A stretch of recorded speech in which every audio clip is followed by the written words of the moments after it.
Assalamualaikum warahmatullahi wabarakatuh. Waalaikumsalam warahmatullahi wabarakatuh. Alhamdulillah wassalatu wassalamu ala asrafil anbiya'i wal mursalin wa ala alihi wa sahbihi ajma'in. Fafahamnaha Sulaimana wa kullan ataina hukman wa ilma wa saharna ma'a Dawudal jibala yasabbihna wa tayra wa kunna fa'ilin. Qala rabbi syrah li sadri wa yassir li amri wahlul 'uqdatam min lisani yafqahu qawli wa sallallahu ala sayyidina Muhammadin wa ala alihi wa sahbihi wa baraka wa sallam. Subhanaka la ilma lana illa ma 'allamtana innaka antal alimul hakim. La haula wa la quwwata illa billahil aliyil azim. Bersyukur kita kepada Allah Subhanahu wa taala, limpahan kurnia Allah, rahmat Allah, inayah Allah, dan terutama nikmat yang besar yang Allah anugerahkan kepada kita, iaitu nikmat hidup, di mana hidup ini kita tidak merasa ada kedirian kita. Itulah nikmat besar. Bukan hanya hidup yang dibagi kita rasa kita yang hidup, maka itu adalah satu siksaan ataupun itu satu dipanggil tadi malapetaka, kerana kita menyangka kita yang hidup. Tapi bila kita bersyukurlah banyak pada Allah kerana dibagi pengetahuan bahawa hidup yang dibagi pada Allah, kita tidak ada merasa itu hidup kita. Jadilah kita berkehidupan di dunia ini seperti yang Rasulullah bagi tahu, musafir. Musafir ni makna kita orang asing, orang baru. Jadi kalau kita bangun tidur, Rasulullah kata, kalau kita ingat dulu-dulu kita ni orang lama, ketua kampung lah kita ketua rumah tangga lah kita. Jadi kita teringat lagi kita punya perihal hidup yang belakang. Sebab kita seolah-olah nak mengenangkan balik, nak mengungkit-ungkit seolah kita yang melakukan itu. Itu kalau orang ahli makrifat tu satu kegagalan, kerana kita mengingati yang bangun tidur, kita mengingati apa amal baik yang telah kita lakukan belakang tu. Itu satu kerosakan, itu malapetaka besar. Maka itu Rasulullah suruh hidup ni, bangun tidur seperti musafir, orang yang baru berjalan di satu tempat. Jadi kita orang asing lah, orang anggap kita orang asing, dan kita orang asing, bangun dia kita orang baru. Itu bukan senang untuk nak kita amaliakan. Sebab kita sering gitu bangun tidur, kita anggap kita ni orang yang maknanya dah lama hidup. Aku ada gini. Kita tak bangun tidur terus kata, ya Allah, aku baru ni, Allah tolong aturkan diri aku, kehidupan aku, ya Allah. Pasti kita akan cakap macam tu. Dan kita sentiasa tak merasakan ada hidup kita. Kita tahu kehidupan kita ini Allah yang atur. Dan kita tak mau, kita dah faham kan, kita ni tak memiliki hidup. Jadi hidup yang dibagi pada kita ni untuk menzahirkan, memanifestasikan, menzahirkan diri dia. Kita tak ada. Habis susah kita, kalau orang kita tak belajar, tak masuk pelajaran mengenal diri, mengenal Allah ni, dia pasal pengisian dalam diri dia tu adalah beramal, amal, ganjaran. Jadi dia dah 10 tahun, 20 tahun, belas tahun, 30 tahun, mungkin dah sampai umur dia dah 70, 80, itu dia punya target dia adalah dia orang yang banyak beramal. Kan Nabi Muhammad SAW dah ceritakan, berhati-hati, bukan tak boleh beramal, tapi mau kenal Allah dulu, kenal diri. Beriman dulu kepada Allah, baru beramal soleh. Bukan Nabi tak bagi, bukan Allah tak bagi. Bila engkau beramal soleh dulu tanpa kau kenal Allah, tanpa beriman dulu kepada Allah, engkau akan jadi manusia yang gitulah. Engkau menyembah Allah tu nakkan sesuatu daripada Allah, bukan kau masih lagi wala yusyrik bi ibadati rabbih. Dalam kau beribadah pada Allah, kau melakukan syirik. Ada dua macam mana? Di samping kau sembah Allah, di samping tu kau nak sesuatu daripada Allah. Halus benda ni. Jadi kalau kita cakap dengan orang kata, Haji ni kata tak payahlah ibadah kalau macam tu. Susah sangat. Ibadah pun tak boleh, tak ibadah pun tak boleh. Bukan Allah tu tak bagi kau ibadah. Tapi Allah nak bagi kau tadi nikmat yang besar. Bila kau berbuat tu tadi bukan lantaran sesuatu yang aku janjikan, engkau nak aku betul-betul. Itulah sebenarnya. Jadi engkau tak tertipu sebenarnya. Dan bukanlah aku menipu engkau. Tapi konsep yang Allah Ta'ala jadikan kita adalah kita ni lah. Jadi kalau dah lah tu tak ada, apa benda yang kau nak ada kan? Bila diri kau rasa ada lagi, mana tu kau nak syurga, nak tu. Bukan saya cakap syurga tak betul, ada. Syurga memang. Neraka kita kena minta jauh kan. Azab. Syurga memang nikmat. Tapi bukan tu hala tu. Hala tuju. Inna solati wa nusuki wa mahyaya wa mamati lil ilahi anta maksudi wa ridhaka matlu wa ridhaka mahabbataka wa bimaghfir. Cinta betul-betul kepada mahabbataka, dan makrifat aku sentiasa cinta pada engkau aku berbuat. Itulah maksud ilahi anta maksud engkau lah. Jadi kalau kita tak perkuatkan dengan keyakinan, meyakini Allah tadi, kita meyakini ganjaran, bukan meyakini siapa yang memiliki ganjaran, siapa pemilik dia. Ini yang berlaku dalam kehidupan kita banyak sekarang. Manusia-manusia dah dia terkena tipu daya hawa nafsu dia, tapi dia tak mengakui dia dah menyembah hawa nafsu dia. Dia dah menyembah ada dua, di samping Allah ada sesuatu. Bukan maksud saya cakap tadi syurga tu tak ada, neraka tu tak ada, bukan. Tapi kau kena kenal lah Allah tu. Allah jadikan syurga bukan suruh kau berhenti di syurga.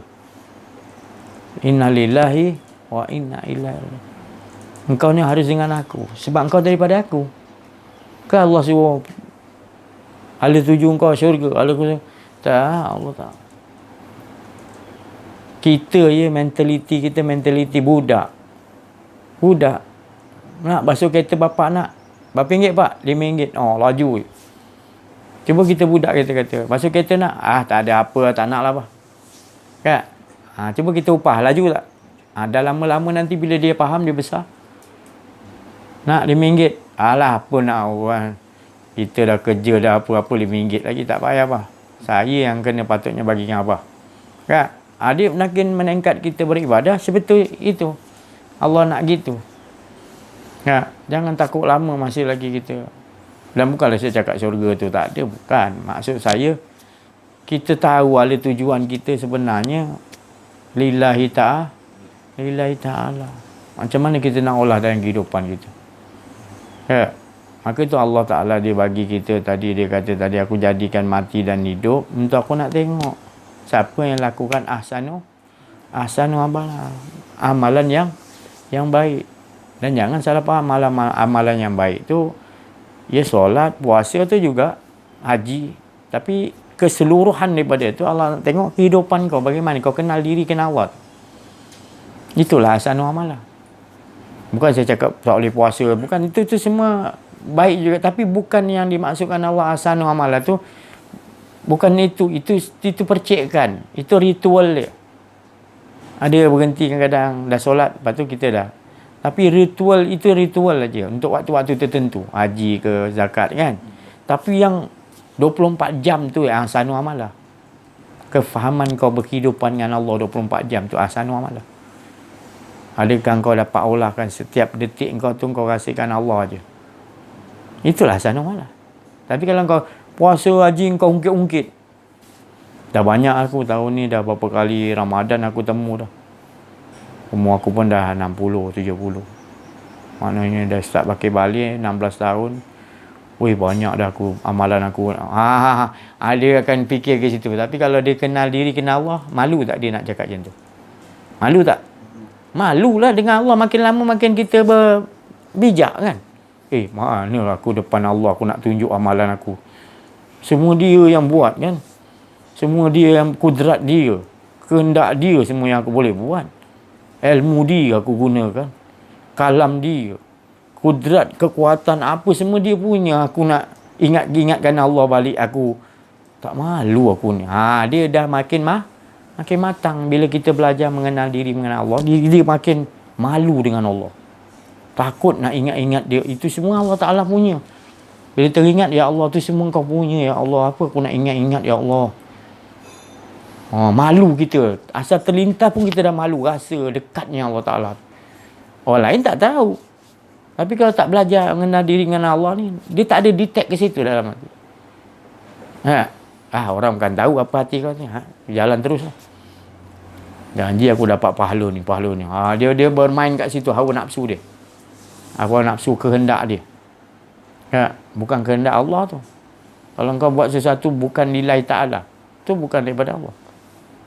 Itu kau menutupi. Kau kata engkau ada hak. Tapi kalau kau faham kenal diri, kenal Allah, kau tak akan ada rasa hak.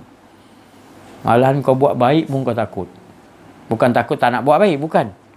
Kita berbuat baik tu lebih kita takut. Sebab kita takut riak tu datang. Dia lebih takut gitu. Jadi berhati-hati dia nak buat baik. Izinkan aku, ya Allah, ini semua kau yang arahkan. Jadi aku buat ni bukan aku, ya Allah, kau. Baru dia buat. Supaya dia tak rasa dia yang ada dua, wujud dua. Macam tu. Kalau dia tak buat, dia tak apalah. Dia tak ada nak rasa kata. Lebih takut lagi bila dia solat tadi, dia rasa dia yang solat. Takut. Bukan makna dia tak payah solat. Bukan. Dia solat tu dia berhati-hati betul. Dia tak nak sangka dia yang berdiri solat, berdiri rukuk, sujud semua. Dia rasakan. Dan dia tak pernah ada rasa gitu. Dia buat. Dia buat semua. Apa syariat orang buat, dia buat juga. Tapi dia, hakikatnya dia tak merasa. Bila nak cerita kat orang, aku malam tadi solat tahajud 18 rakaat lah. Orang tak tanya pun. Dia malu. Dia malu nak. Dia. Ataupun orang suruh cerita, malam tadi kau buat apa? Malam tadi aku cakap jujur aku tahajud 20 rakaat, aku selawat, aku mengaji dalam 5 muka surat. Tu biasalah aku punya kan? Orang macam tu kan. Orang soal sikit melenting aja kau. Nak tunjuk kau terus. Tapi kalau orang kenal diri, kenal Allah, entahlah aku ni. Semua dia belaka apa yang aku nak ceritakan. Tak kau ceritalah, orang cocok juga. Ada apa? Engkau lagi baik pada aku.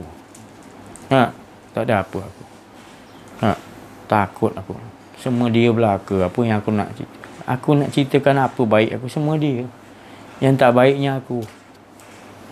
Tu. Bila aku ada rasa diri aku tak baik tu. Walaupun aku tonggang-tonggik 60 tahun. Ibadah 60 tahun. Tapi aku rasa aku. Itu lebih bahaya lagi. Ada Nabi SAW cerita kan, saya cerita. 60 tahun dia beribadah kepada Allah. Tak putus-putus. Tengah malam dia dengan qiyamul macam. Nabi kata, selangkah lagi nak masuk syurga. Rasulullah SAW kata. Ini Rasulullah SAW cerita. Pasal dia suruh umat dia berhati-hati. Bukan tak bagi buat. Buat istiqamah terus. Tapi hati-hati ni. Sebab engkau menyangka tadi engkau boleh masuk syurga selangkah lagi tadi. Bila malaikat Allah Ta'ala suruh soal. Malaikat Allah tu tahu, Allah sahaja suruh malaikat pergi soal dia. Dia ni setapak lagi, selangkah lagi masuk dalam syurga. Rasulullah Nabi Muhammad SAW cerita. Allah yang Maha tahu saja suruh malaikat. Dia buat cerita, Allah Ta'ala cerita kan. Dia bertanya, Sipolan, engkau orang ahli ibadah. Engkau ni selangkah lagi nak masuk syurga ni. Engkau rasa sebab apa yang kau boleh masuk? Aku ibadah 60 tahun. Semua orang kampung aku semua tahu, malaikat semua tahu. Ya Allah, dia kata dia yang melakukan. Keluar, Allah Ta'ala kata jangan bagi dia masuk. Soal kat dia balik.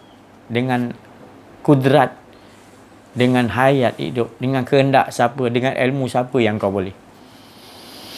Dan kau boleh bagi tak 2 biji mata kau yang aku bagi dalam hidup kau, 2 biji mata dengan amalan yang kau buat.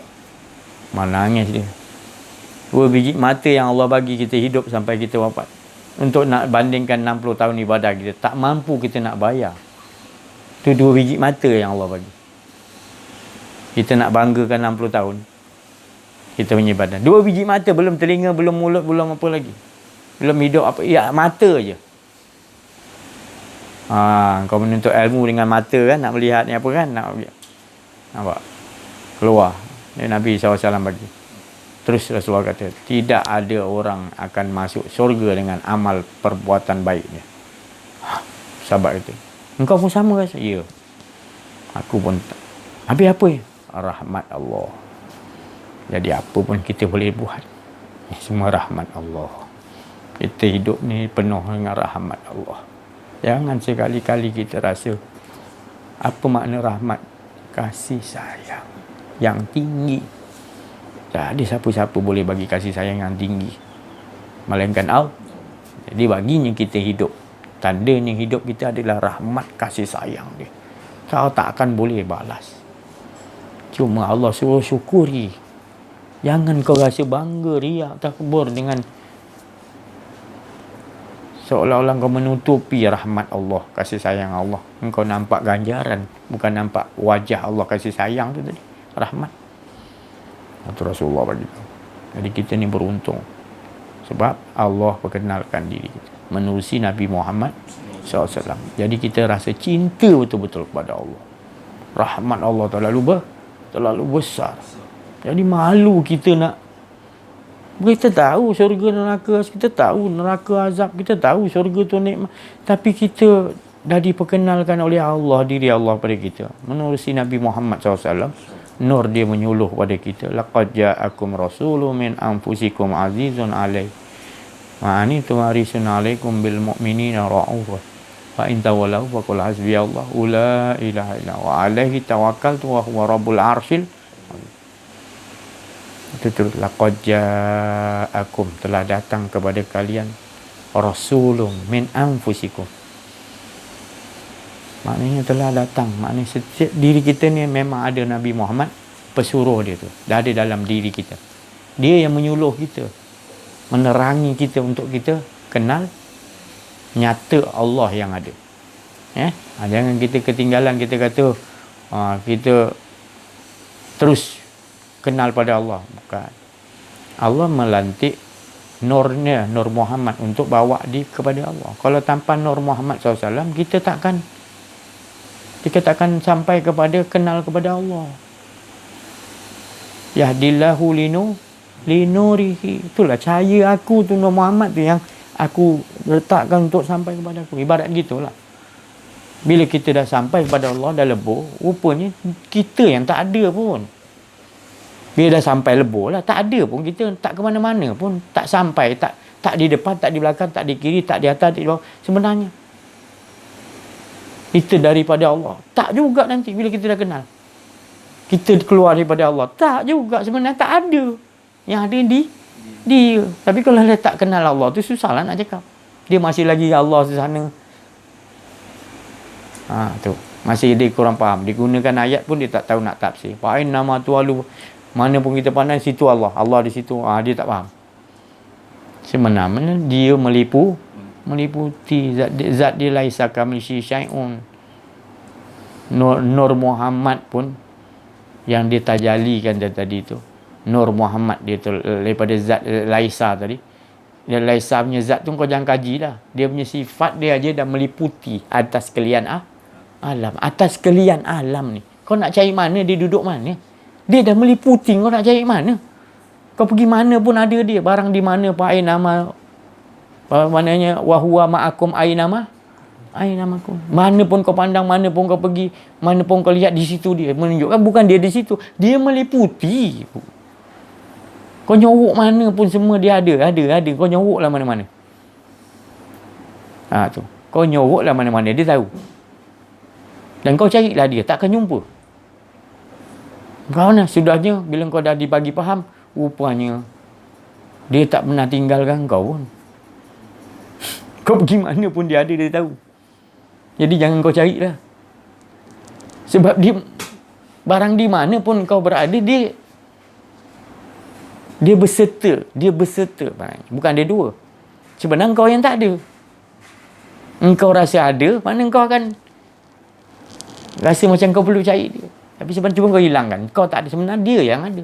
Jadi kau akan lihat semua dia, semua belaka. Bukan banyak. Menyatakan dia lah. Sekalian alam. Surga, neraka, lubang apa semua duduk dalam sekalian alam.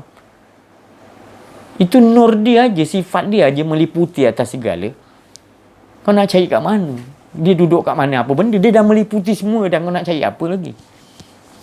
Bagi orang yang kurang faham tentang apa keesaan Allah, itulah jangan dicari, sebab dia tak pernah pun tinggalkan kau. Dia tak pernah berpaling dengan kau. Dia lebih dekat daripada diri kau, hingga sebenarnya engkau tak ada, yang ada dia. La ilaha il. Engkau tu tak ada, semua ni tak ada. Yang ada, yang kau lihat sebenarnya nyatakan dia yang ada. Tapi masih mengapa engkau melihat ada lagi kedirian kau, ada lagi yang lain lagi. Jadi tu dah, maka dia kata ahsanu amalah, aku nak tengok. Bila kau dah faham aku, nanti aku nak tengok dalam kehidupan macam mana engkau mengolahkan dia. Untunglah Zahir kan yang dah kenal, dia akan olahkan. Dia nak sentiasa dengan Allah. Dia tak ada fikir lagi ni. Sebab dia dah dapat pemilik syurga. Kehidupan dia adalah dengan pemilik syurga. Maknanya saya bagi tahu senanglah. Syurga khas. Syurga yang paling tinggi. Senang cerita lah. Allah tu syurga yang paling tinggi lah. Lebih faham. Nanti orang kata, oh tolak syurga. Oh saja kata tolak, tak usah minta syurga. Nanti dia kata saya gitu. Jadi kita kata ni syurga wasilah. Syurga yang Allah Ta'ala telah berikan kepada orang yang khusus. Syurga yang paling tinggi. Seorang je boleh dapat. Siapa seorang tu? Kita kena doa Nabi Muhammad Sallallahu. Dan memang Allah menjanjikan.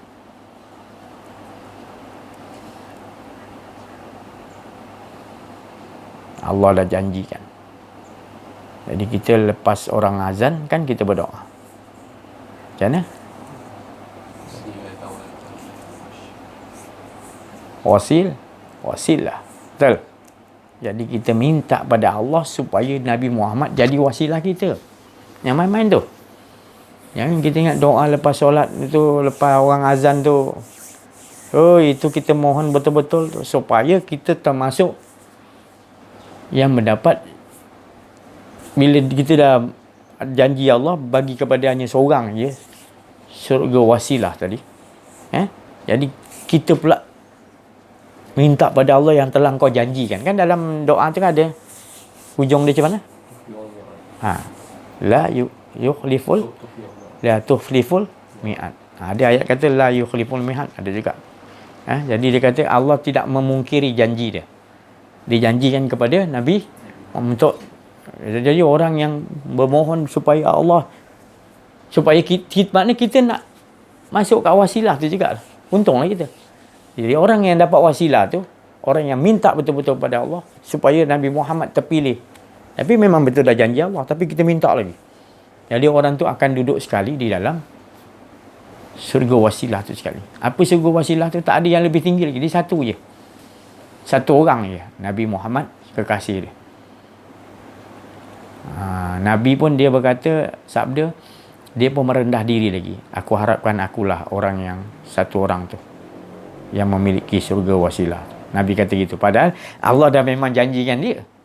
Tapi masih lagi Rasulullah merendah diri, rendah hati, mengatakan aku harapkan akulah. Jadi beruntung bila kita faham, kita tahu. Di dunia lagi kita dah ada wasilah tu tadi. Siapa wasilah kita? Nabi Muhammad. Idola kita. Engkau ni terlalu taksub pada, bukan taksub. Wasilah. Allah suruh jadikan dia sebagai wasilah. Nabi-nabi lain dia untuk umat dia. Kita special. Allah suruh jadikan Nabi Muhammad ni wasilah. Allah yang suruh. Ayat dia, kul in kuntum tuhibun Allah fattabi'uni yuhibbukumullah. Muhammad, kau ngomong, kau cakap kepada umat kau yang akan datang ke bila apa perkataan dia dalam Quran.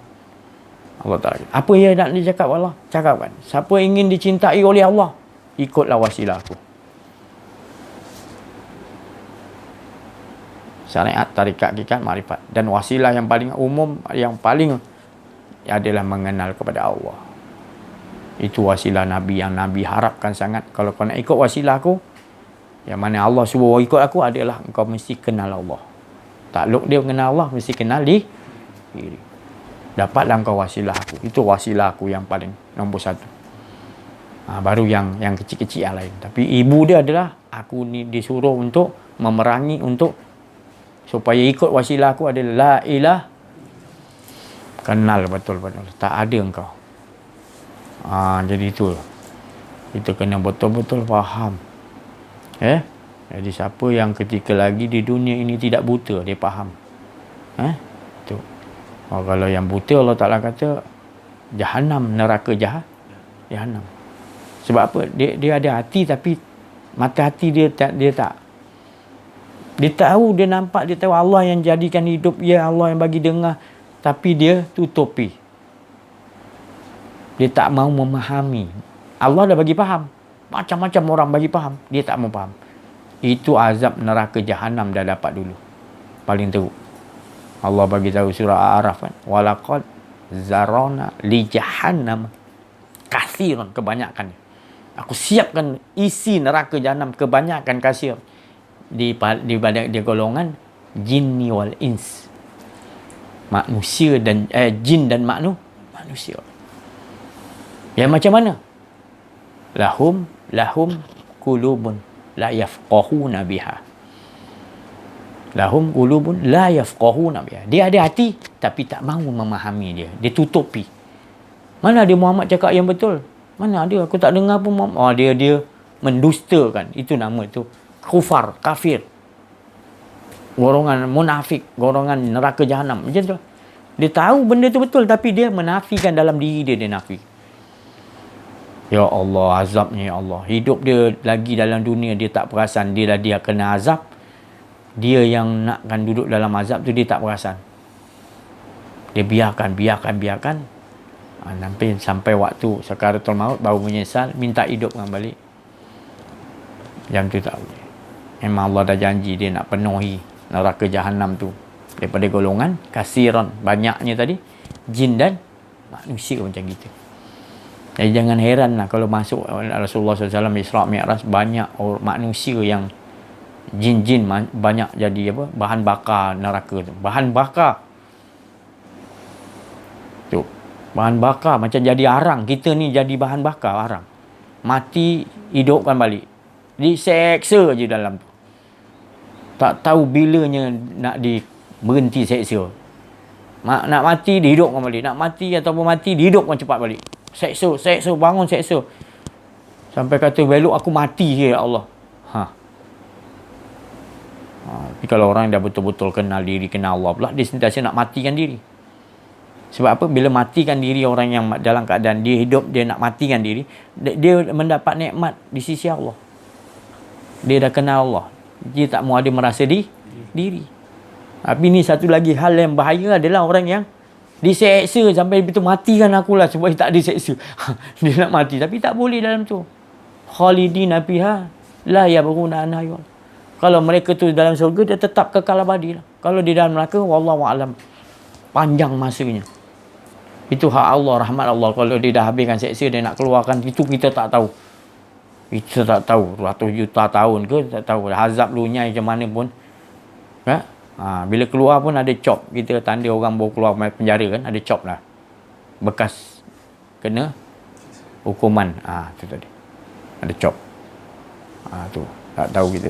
Kalau boleh jangan main-main tu. Neraka tu jangan main-main lah. Serengan-rengan dia adalah apa? Serengan-rengan dia hukuman dalam neraka apa? Kasut dia buat pada api kan. Kita pakai hangus semua badan kita. Semua hangus. Tu serengan-rengan. Boleh ke serengan-rengan tu? Jangan main-main lah. Sebab azab tu, sebenarnya azab tu berlaku di dalam dunia lagi. Apa dia? Bila seseorang tu tak mau kenal diri, tak kenal Allah, dia dah azab lah tu. Allah yang menjadikan diri engkau, hidup engkau tak kenal. Azab lah tu. Kalau kau kata, tak apa, aku janji ibadah. Engkau ibadah pun nanti azab juga sebab engkau berada dalam kebatilan atau tong najis. Lepas tu engkau ibadah dalam tu. Engkau tak kenal diri tu, kau duduk dalam tong najis. Faham tak? Kau ibadah, kau tak kenal Allah, maknanya kau beribadah dalam tong najis. Lepas tu kau tembak keliling kau tadi, najis tu masuk kat kau pasal kau duduk dalam tong. Kau tembak lah macam mana pun bersihkan, istighfar. Najis tu datang kat kau balik. Jadi bila kau kenal diri, kau keluar, tak ada diri kau, baru kau selamat. Itu maksudnya wali-wali Allah banyak kias, banyak dia. Bukan dia tak bagi ibadah. Kau salah faham, kau sangka dia buruk. Dia ni wali Allah, dia ni tak bagi aku ibadah lah. Apa benda punya wali Allah, apa benda ni. Padahal dia kesian kat kau. Selagi kau ibadah, kau tertipu dengan ibadah kau. Dia bukannya nak cemburu dengan ibadah kau, tak heran ibadah kau. Tapi dia kesian ibadah kau tak sampai-sampai kepada Allah. Ibadah kau kat ganjaran tu, kat hawa nafsu kau. Kau menyembah hawa nafsu kau sebenarnya. Kau nak memiliki sesuatu daripada Allah. Itu syirik itu. Ya, kau tak belajar kenal diri, kenal Allah, gitulah jadi dia. Orang nasihat macam mana pun kau salah sangka dengan orang tu. Kau lari, jumpa dia, lari, sajis, jangan. Semua salah, kita ni semua salah, dia je betul. Saya dah kena dah. Tapi saya tak kisahlah. Kita jangan salahkan orang pasal dia tak faham. Kita doakan lagi. Ya Allah, kalau kau bagi dia faham, engkau bijak ya Allah. Kau jangan hukum dia. Sian dia tak faham ya Allah. Aduh, kita disiram kita macam-macam dengan air najis, macam-macam dia. Fitnah kita, cakap kita. Tapi kita merayu pada Allah, tolong ya Allah. Rasulullah lagi teruk, kasih kau. Tolonglah bagilah dia. Dia jangan apa-apa hukum dia, jangan. Kalau kau tak apa-apa kan kau bagi dia petunjuk, bagi dia faham, kau lagi bijaksana ya Allah. Dia hamba kau. Kita merayu kepada Allah supaya jangan dibalasi orang yang tak faham. Kesian dia. Kita tak sanggup nak tengok dia tu masuk dalam. Kita tak sanggup dia diseksa. Jadi kita jadi terseksa juga kalau dia terseksa. Jadi kita lebih takut tu. Biar dia buat kita tak apa. Tapi kita takutkan dia tu terseksa. Akulah punca dia terseksa. Kita rasa gitu. Tu makam Nabi Muhammad SAW. Dia hidup dia dalam keadaan dia punya kerendahan hati dia. Rendah hatinya tadi. Bukan semua orang boleh buat rendah hati. Orang tu buat salah, kita boleh maafkan dia, boleh pergi dengan dia lagi. Dia berterusan buat salah, kita doakan lagi, minta pada Allah. Tak ada rasa apa-apa kebencian pada diri. Itu rendah hati yang luar biasa. Itu yang dimiliki oleh Rasulullah SAW. Rendah hati. Kita pun tak faham rendah hati macam mana. Susah kita nak faham rendah hati. Rupanya itu cara rendah hati. Ya Allah, memang tak boleh buat kita. Sekali dua kali kita boleh tahan kan. Dia masuk 3-4 kali, mampuslah kau. Kita kata, betul tak? Hilang rendah hati aku. Menyampah hati aku ada ke? Tak sedar diri betul. Aku dah bayarkan sewa rumah dah 4-5 bulan dah. Tak macam tu juga perangai. Baik-baik aku tolong orang lain tahu terima kasih. Mesti kita akan jawab gitu. Rasulullah tak. Lagi. Syukur aku ya Allah boleh buat rendah hati. Boleh aku lagi tolong. Syukur aku ya Allah kau bagi hati aku begini. Dia bersyukur pula. Orang buat dia macam tu. Tapi bersyukur dia tadi sebab dia masih tak ada rasa lagi jiwa dia yang tadi Allah kurniakan rahmatan di alamin tu. Aku diutus untuk memberi rahmat, bukan mendoakan celaka. Dia jaga makam tu tadi. Dia terima kasih pada Allah. Allah dapat tetapkan rendah hati dia ke situ makam. Ya Allah. Adakah kita mampu tak mampu, itu kita tak boleh nak letak confident pada diri kita. Cuma kita serahkan itu semua kepada Allah. Kalau boleh buat, semua rahmat Allah. Bukan kita ni hebat. Jangan. Aku ni orang buat macam ni, aku boleh ni. Hebat aku ni. Bukan. Kita bersyukur kepada Allah. Allah bagi kita rendah hati. Orang ludah kita, orang fitnah kita, orang cakap kita macam-macam, kita tak buat. Malam kita boleh bagi lagi kuih apam balik. Kita jalan tengok ada kuih sedap, teringat lagi kat dia orang yang fitnah kita. Ya Allah. Allah bagi jiwa yang suci seperti malaikat. Dia darjat dia tu tadi. Kalau malaikat tu memang malaikat, memang dia tak pernah ada hawa nafsu pun, tak pernah ada. Tapi kalau manusia, dia bagi sifat malaikat, itu luar biasa. Malaikat kagum. Kuat betul kecintaan daripada Allah.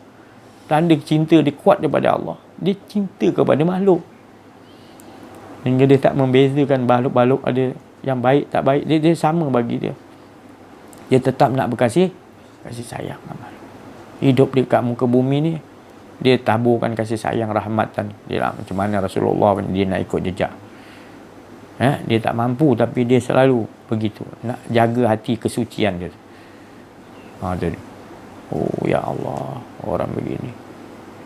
Seolah-olah kita dah bersama dengan Rasulullah SAW. Kalau orang ada jiwa macam tu, seolah-olah Allah bagi tahu, seolah aku tu ada dalam diri dia. Allah sendiri bagi tahu dalam diri dia tu akulah. Tu Allah bagi tahu, ni bukan kita syok sendiri tu. Allah ada dalam diri ini, kita syok sendiri kita cakap. Ini Allah tu sendiri bagi tahu kat malaikat, kepada orang-orang roh-roh suci, aku tu ada dalam diri dia. Aku tu bagi karamah Allah wajah aku, kemudian aku letak pada dia. Jadi setiap orang yang melihat dia, melihat wajah aku. Karamah Allah, gelaran Sayyidina Ali. Tu Allah yang gelarkan dia, bukan saja-saja. Yang radhiyallahu anhu tu pun Allah redha pun bukan senang nak dapat tu. Tu kategori sahabat-sahabat Nabi yang betul-betul rapat, baru dapat radhiyallahu an, dia redai oleh Allah. Bukan senang-senang nak pakai gelaran tu. Sahabat pun takut nak pakai. Walaupun Nabi dah, Allah pun dah bagi tahu tu. Dia tu golongan yang macam tu. Tu. Takut dia nak memakai tu. Cukup dia bersyukur aja Allah. Dia jaga jangan sampai. Bukan senang. Jadi kita kena faham makam-makam tu. Baru kita mengenal diri itu, mengenal Allah. Bukan kita menyembah makam tu, bukan. Tapi kita kena tahu makam-makam yang Allah Ta'ala telah siapkan di sekeliling dia. Maknanya ibaratnya lah, Kaabah tu sekeliling tu ada makam Ibrahim, Hijr Ismail. Kenapa dijadikan tanda-tanda tu? Hajar Aswad, Rukun Yamani. Kenapa Allah jadikan tanda-tanda? Sebab nak menunjukkan jalan nak menuju Allah tu macam-macam Allah. Dan ada orang yang makam dekat dengan sini, ada orang makam dekat. Yang penting dia dekat dengan aku, tandanya. Muqarrabin. Nabi Ismail, Hijr Ismail. Kenapa? Sebab penyembelihan mungkin di situ letak. Bapak dia sembelih di situ. Masa sembelih kibas tu tadi, ya Ismail tu bertukar jadi kibas, Ismail tak pergi ke mana tak? Mungkin dia pergi ke bukit ke atas sana ke, dia Allah Ta'ala robah kan anak kau di sana. Mungkin itu kita ambil cerita, maknanya tak kira lah dia Allah letakkan di mana Ma'il tu. Yang penting bila kita dah serahkan diri kita betul-betul kepada Allah, Allah akan selesaikan semua urusan-urusan yang kau rasa tadi engkau boleh selesaikan. Allah yang sebenarnya boleh selesaikan. Itu makam tu. Makam orang yang kita cintai. Allah kita cintai juga. Tapi Allah nak tunjukkan. Sebab engkau dah mula cinta pada anak ni. Dah makin kuat ni. Sebelum nanti dia melebihi pada aku suruh engkau sembelih Ibrahim. Kita belum sampai tahapan. Tapi jangan kita fikirlah kita tak akan mampu tunjuk makam tu. Tapi Allah tak akan menyusahkan kita, menzalimi kita.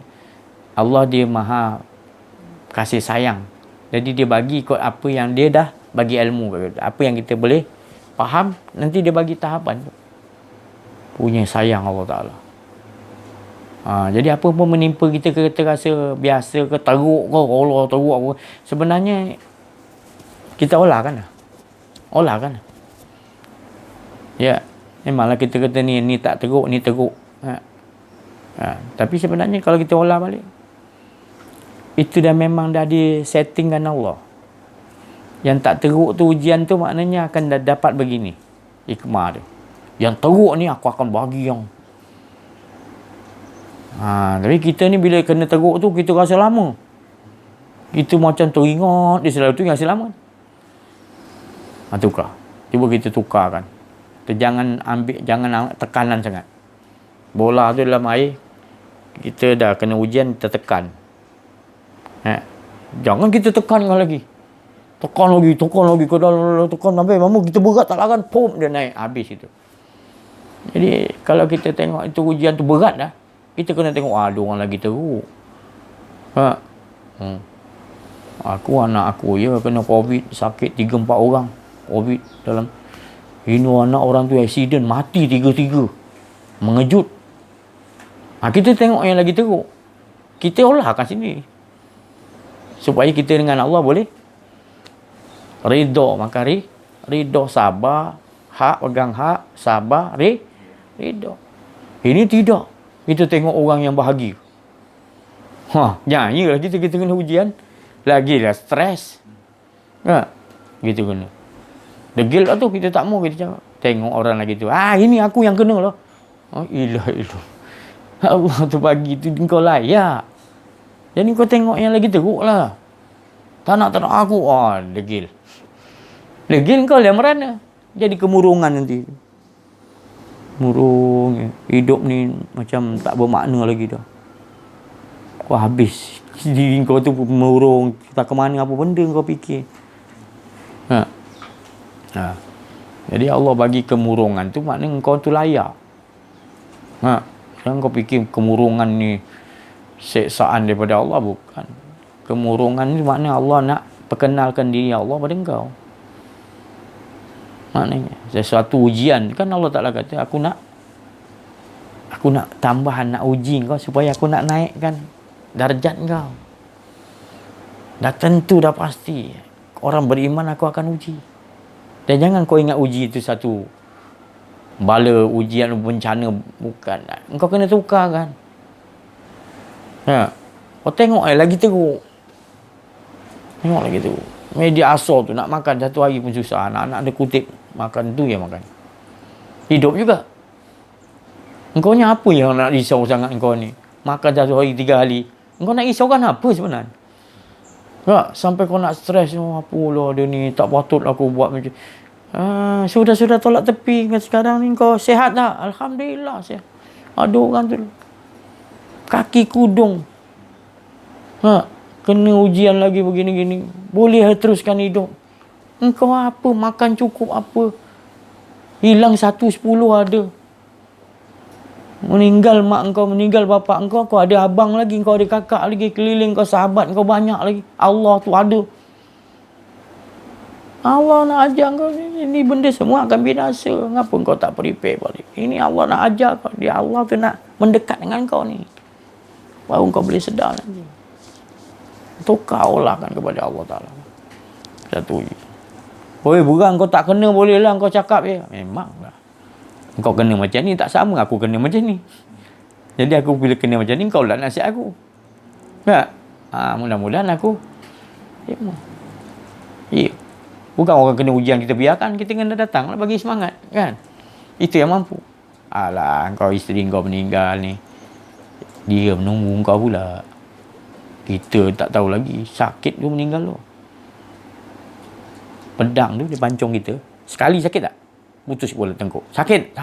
Ni 300 kali pacokkan pedang. Itulah kesakitan dia, Rasulullah kata. Sanggup tak sanggup kau? Mana ada sanggup. Tapi dia dah lepas sekarang ni, kau tak lepas lagi. Jadi kita kena bagi nasihat gitu. Isteri kau dah meninggal tu, lepas lah. Dia menunggu kau pula dah. Tak tahulah dia alam mana. Engkau ni pula dia risau kau. Dia tu risau kau pula meninggal di mana keadaan sakit yang tu. Kau boleh tak? Bi husnul khatimah. Ataupun sok buruk dalam pada sakit tu kau tak tahan, kau dah lupa pada Allah. Okay? Kita tak tahu. Jangan ingat amalan kita hebat, kita ingat mati kita boleh. Belum tentu. Tapi kebanyakan kalau orang dah kenal diri, kenal Allah, insya-Allah. Ya, Allah sendiri jamin dia dah ada dunia lagi, dia minta duduk dalam benteng Allah, pasti Allah tak akan. Tapi masalah tak kenal diri, tak kenal Allah ni. Dia membangga-banggakan dengan dia punya sesuatu. Itu cukup bahaya di sisi Allah. Kau memakai pakaian selendang Allah, takbur, sombong, ujub, riak, tu pakaian Allah tu. Bukan pakaian kau. Pakaian kau lah, tak ada. Tak ada, faham tak? Tak ada. Hidup kau pun tak ada. Tak ada hidup kau. Kau ya rasa macam kau hidup. Maka tu kau rasa ada. Kau memiliki mak, kau memiliki anak.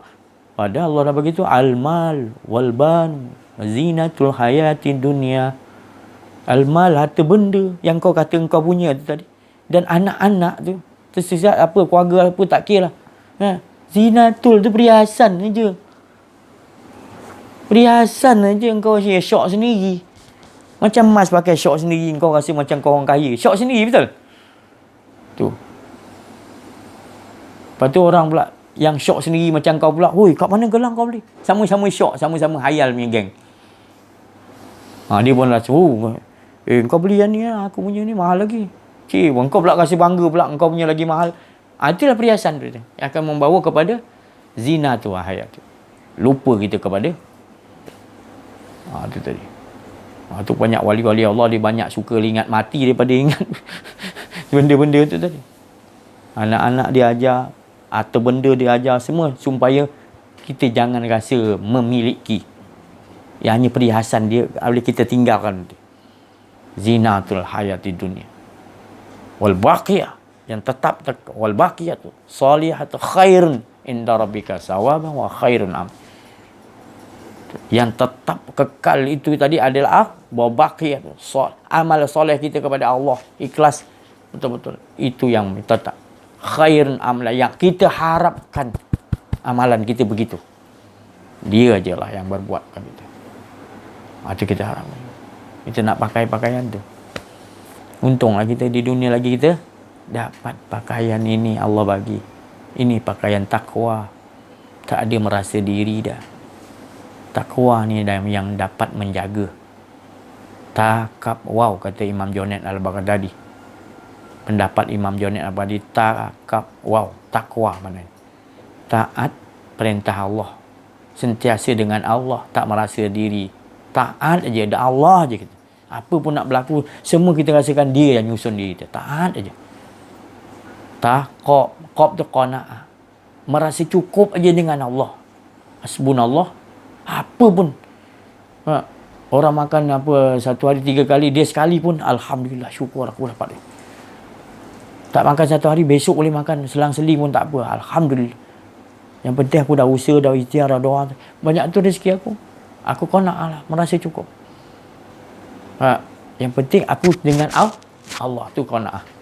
Cukup aja dengan Allah. Tak dapat yang lain tak apa, dia cukup dengan tu qanaah.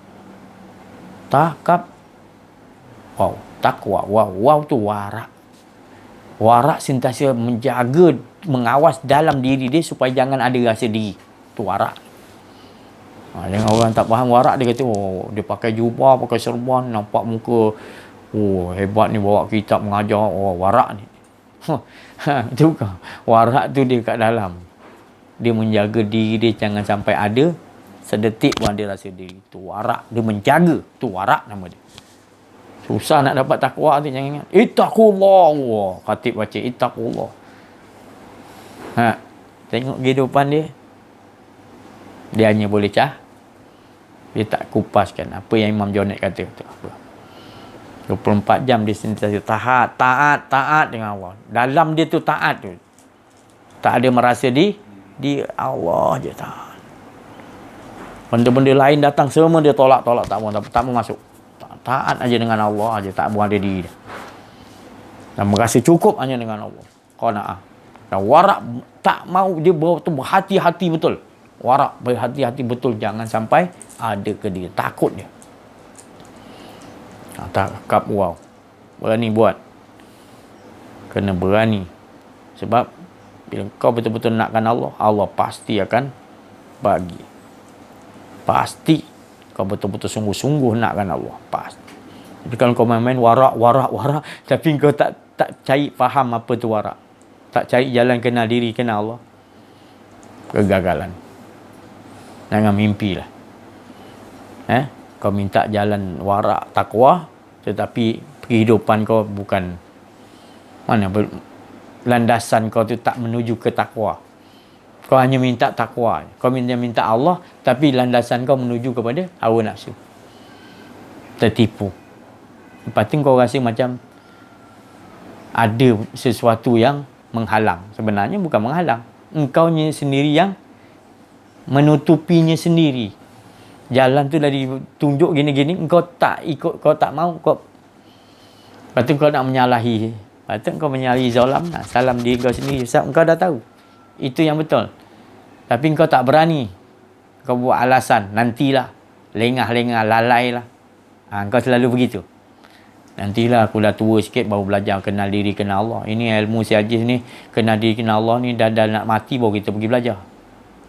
Ya Allah, la haula wala quwwata. Sedap dia cakap macam ni. Kau tahu ke besok sekejap lagi ni nyawa kau? Jangan main-main. Tak tahu 5 minit lagi ni sekejap lagi kita mati ke mana. Bila-bila je seminit lagi, kita tak tahu ke depan sesaat ni. Jadi itu kita kena hati-hati, kita selalu dengan sentiasa perhatikan hidup kita. Takutnya dalam keadaan kita lupa, tutup nyawa kita dicabut. Ya Allah. Tu. Kita nak. Jadi orang-orang yang bertakwa ni dia sentiasa mengawasi diri dia. Jangan sampai ada rasa kedirian. Mengawasi. Itu takwa tu. Mengawasi betul-betul. Tapi kita tak belajar kenal diri, kenal Allah. Kau nak tahu takwa apa benda? Hidupan kau tu kau dah habiskan dengan ganjaran. Kau dah disibukkan dengan hawa nafsu kau. Bukan saya cakap surga neraka tu tak ngeri. Bukan. Tapi kau salah alih tuju. Hingga kau solat nanti Allahu Akbar, kau teringat-ingat, oh lepas aku solat ni, surga ni, neraka jauh pada aku. Ada ke dalam solat tu perhubungan kau dengan tu? Dengan makhluk yang kau berhubung. Bukan yang menciptakan makhluk tadi. Kau sekarang kau solat, engkau bersama dengan siapa tu? Sekurang-kurangnya kan, kau kena faham. Kau dah berdialog dengan siapa tu?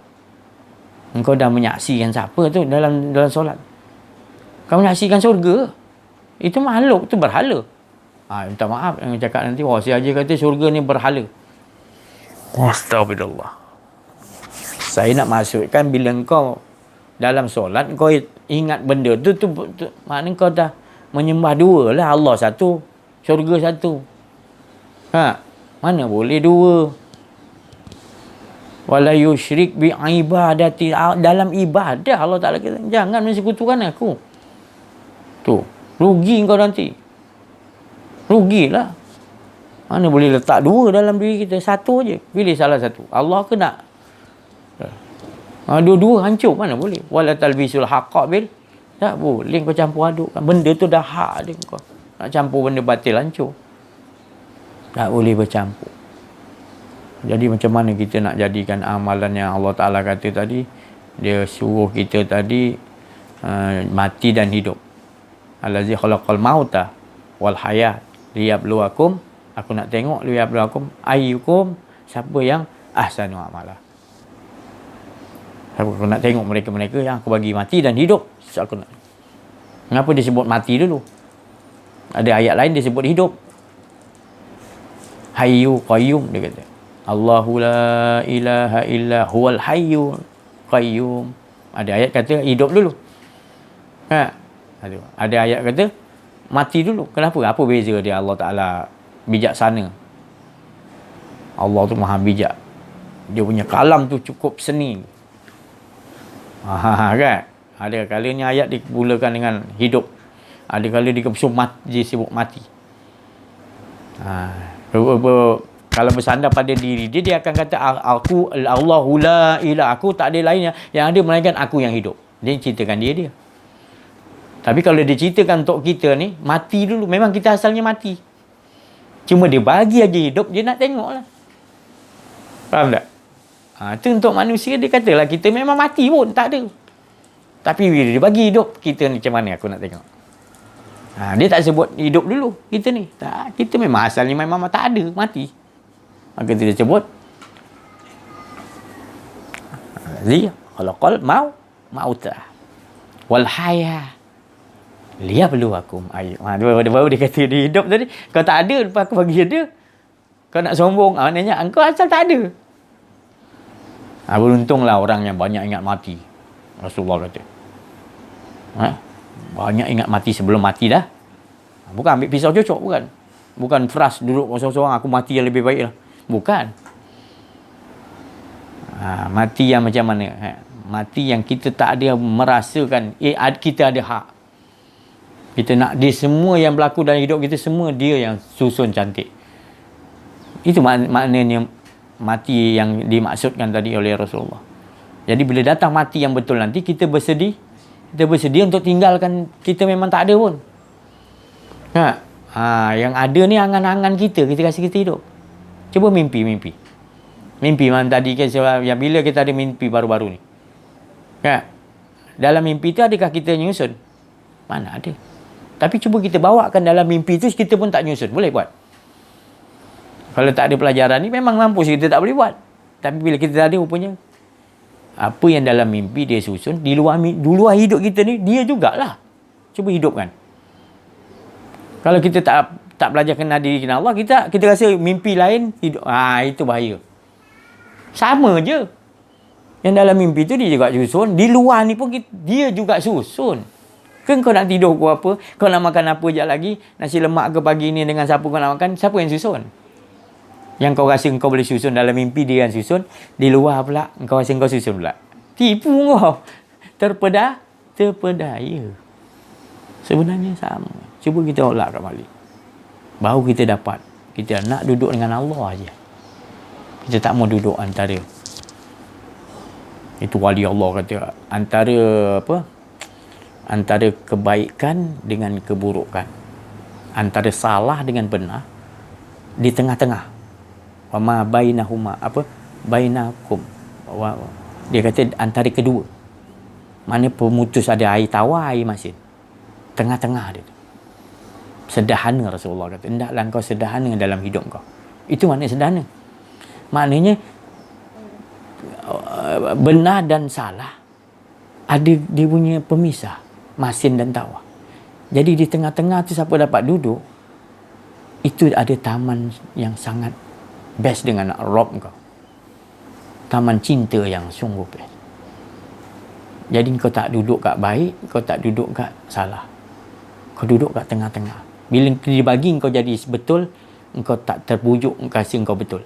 Dan bila dia bagi kau jadi ditajalikan salah, kau tak feras, kau kembali kepada Allah juga. Di situ dua ada taman. Di situlah makam orang cinta kepada Allah.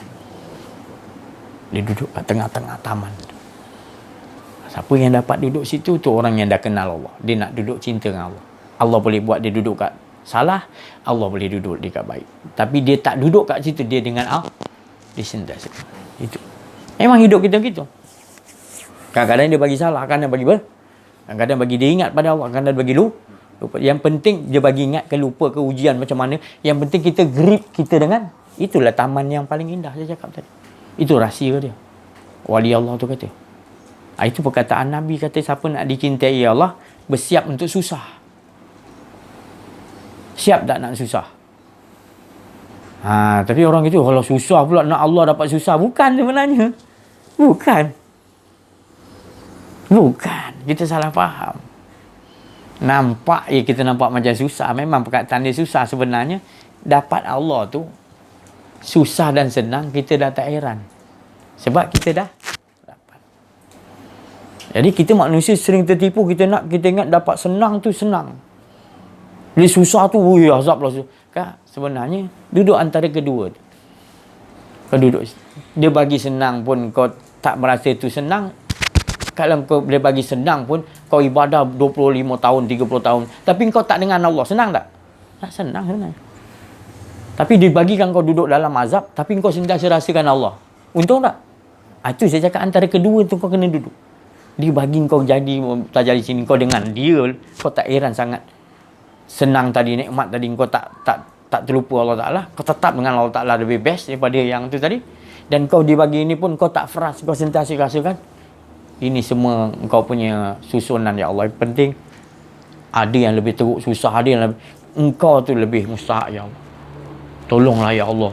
Memang aku tak tahan kena. Ya, tapi aku nak dengan kau ya Allah. Maknanya kita dah duduk antara kedua. Itulah yang saya cakap tadi. Kamu nak duduk mana satu? Oh, aku nak belajar ni, aku nak duduk jadi baik je. Mana? Takkan itu tak baik lagi. Kau belajar supaya kau nak jadi baik. Tak baik dah tu. Niat kau dah salah. Tapi kalau kau kerana nak Allah, engkau akan dapat.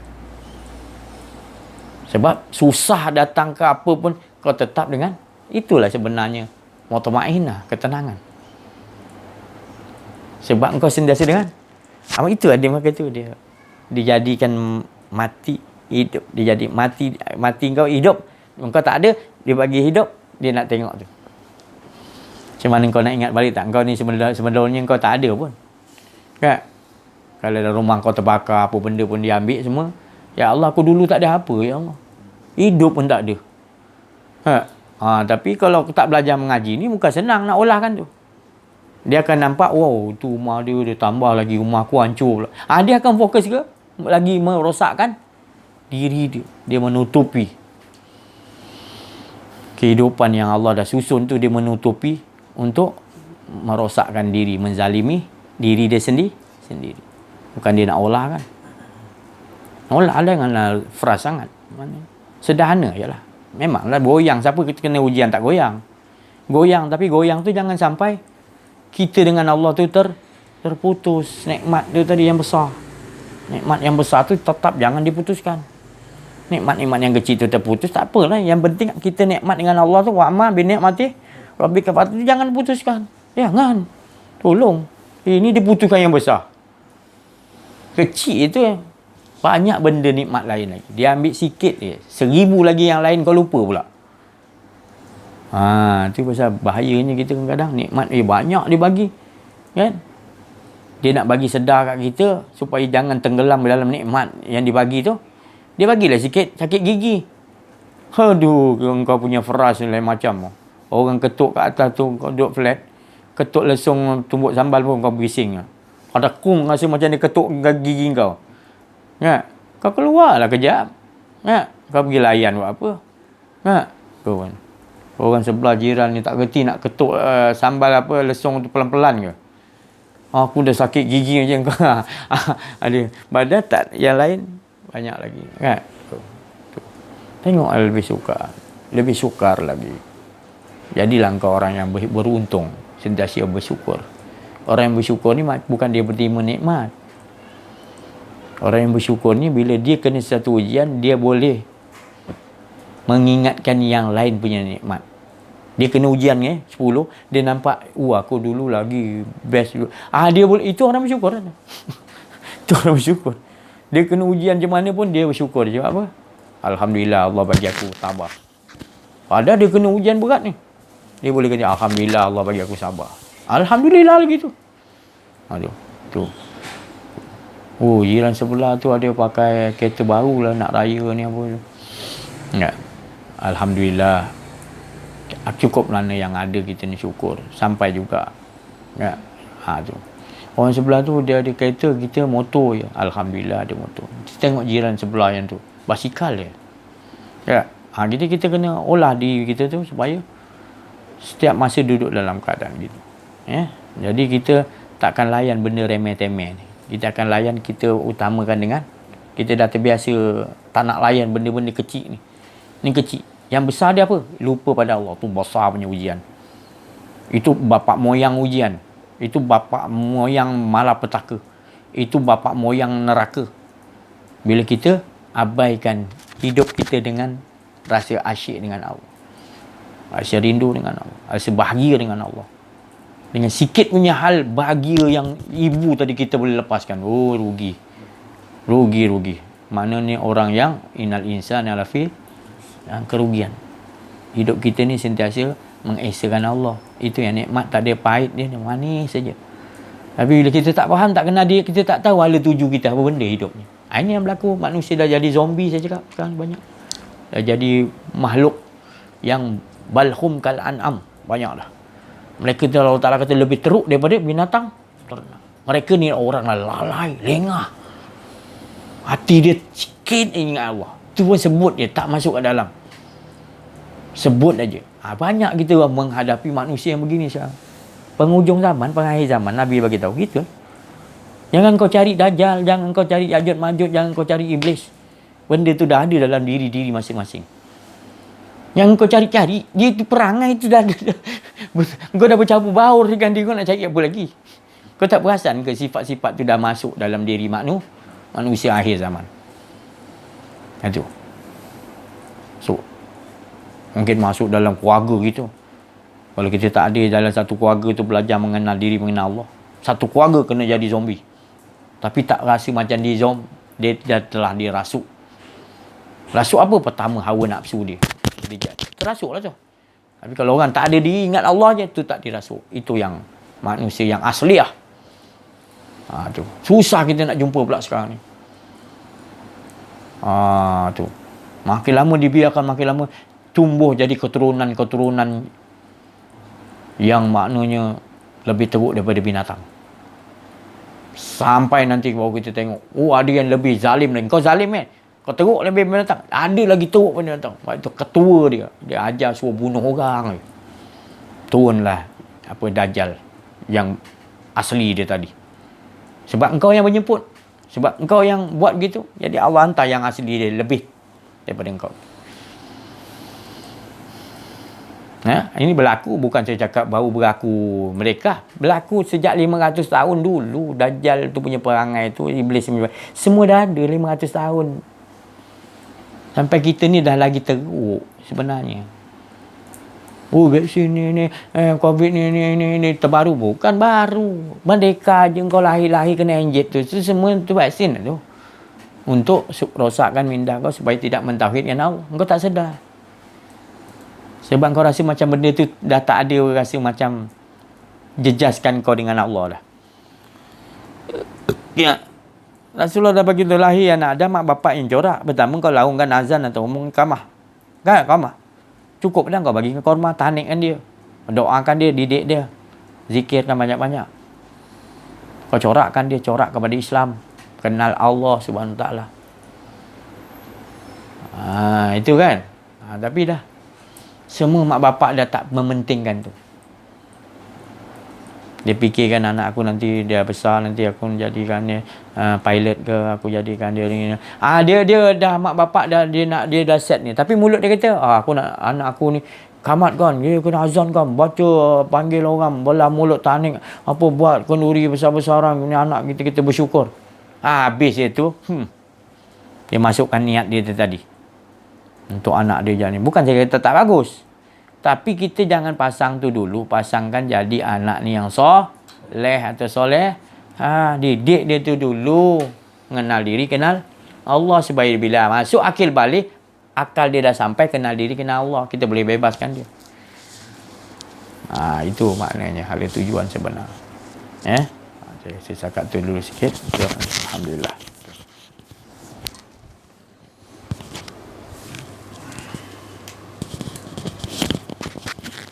Bismillahirrahmanirrahim. Assalamualaikum warahmatullahi wabarakatuh. Alhamdulillahirabbil alamin wassalatu wassalamu ala asyrafil anbiya'i wal mursalin wa ala alihi washabihi ajmain. Yang menceritakan tentang manusia yang kenal diri, dekat kenal Allah, dan tidak kenal diri dan tidak kenal Allah, diumpamakan seperti Allah Ta'ala tajallikan seperti kita berada di stesen kereta api nak menuju ke Kelantan, daripada Kuala Lumpur nak menuju ke Kelantan. Okey, beza kan orang dalam diri Allah ni, dia akan naik kereta api tu. Tapi orang yang tidak kenal diri dan tidak kenal Allah, betapa sombongnya dia. Aku boleh ikut landasan. Kalau aku tak naik kereta api ni pun, aku boleh sampai juga ke Kelantan. Kita ni dah duduk dengan selesa dah. Orang yang kenal diri, kenal Allah, dia dah masuk duduk dalam kereta api tu, ikut je landasan kereta api tu. Landasan tu, kalau kita bayangkan landasan kereta api tu ada batu kiri kanan dia, lepas tu ada besi dua tu. Jadi orang yang tak kenal diri, tak kenal Allah ni, dia sombong, dia menutupi. Maknanya dia kata, aku tak naik kereta api ni pun tak apa, aku sampai juga, aku lalu kat tepi landasan tu. Dia tak tahu dia sampai ke tidak, wallahu alam. Tapi kalau kita secara logikalnya, dia nak sampai ke Kelantan daripada Kuala Lumpur ke Kelantan tu, mau pensan dia dengan panas apa, dengan batu yang panas apa tu, dia lalu landasan tu lah. Dengan mungkin ada hutan dekat tepi dia tu ke. Orang tu dah sampai selesa dah. Okey, saya nak samakan seperti kenderaan yang sampai tu, kereta api yang sampai tu, sebagaimana Nur Muhammad sampai untuk dia nak mengisahkan Allah sampai ke Kelantan tu. Maknanya orang yang kenal diri kenal Allah, dia tetap dia masuk. Allah Ta'ala binasakan dia. Nak masuk dalam tu kena binasa. Jangan ada diri, masuk tu. Dia akan sampai ke esa Allah lah. Kan? Jadi orang yang sombong ni, yang menutupi ni, yang dia kata dia, hak dia tu, dia nak sampai macam mana kan? Dia sampai pun rasa daripada Kuala Lumpur tu 5 kilometer pun dah pengsan dah rasanya. Kan? Macam mana dia nak sampai ke Kelantan tu? Kita ni dah, Allah Ta'ala dah bawa dah mengesakan Allah. Yang dia tu nak masih ada diri lagi, nak tidak dibinasakan oleh Allah SWT. Macam mana dia nak masuk ke kenderaan Nur Muhammad tadi? Tu maksud saya lah tu lah, perumpamaan di situ. Jadi kita sepatutnya apa yang Rasulullah ajar ni, apa yang Rasulullah ajar ni tak susah dan tak susah dan tak adalah senang sangat, kan? Cuma kita sentiasa menyerahkan diri kepada Allah Subhanahu Wa Taala. Kita hala tuju dia tetap mengesakan Allah Subhanahu Wa Taala. Sekian daripada saya. Wabillahi taufiq wal hidayah. Wassalamualaikum warahmatullahi wabarakatuh.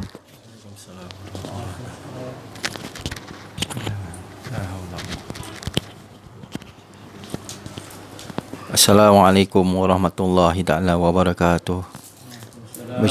Bersyukur kita kepada hadrat Allah Subhanahu Wa Taala kerana telah mengizinkan untuk kita duduk bersama-sama untuk kita menceritakan berkenaan dengan kenal diri, kenal Allah. Ini satu ilmu yang sangat mahal, yang mana kita susah nak jumpa pada ketika ini, yang mana ini adalah satu yang asli datang daripada Allah Subhanahu Wa Taala sendiri untuk diberikan kepada kita. Jadi beruntunglah kepada sesiapa yang mendengar dan ingin belajar mengenal diri, mengenal Allah.